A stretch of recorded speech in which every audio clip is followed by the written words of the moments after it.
today's video guys, ipapakita ko sa inyo yung in-order ko sa Shopee na electric bathroom scale na kanina lang dumating. Actually, excited na ako makita yung loob at magamit. So, open na natin nung makita na natin ang laman. So guys, ito na nga yung itsura ng in-order ko na electric bathroom scale. Ang ganda niya guys, pang yayamanin, lakas maka-social. Char. So, may iba't ibang kulay siya. Marami kang choices na pwede mong pagpilian.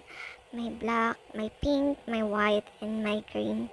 So ayan na nga guys. I-open na natin. Hindi na ako makapag-antay na makita siya at magamit siya. Okay guys. So, ang hirap niyang buksan. Ng isang kamay lang ang gamit. So, babalik ako guys. After ko mabuksan. So, ayun na nga guys, after how many years nabuksan ko rin siya.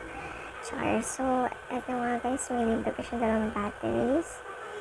And then, sa harap, may kasama siyang manual na may Chinese and English na translation. And then guys, i-open na natin siya.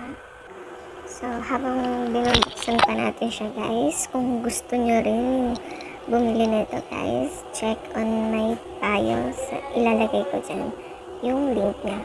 So guys, wow, hindi mo masasabi na nabili mo lang siya sa murang halaga guys. Worth it. Napaka affordable niya guys, pati yung price. And then dito sa likod, dito may lalagay yung batteries niya.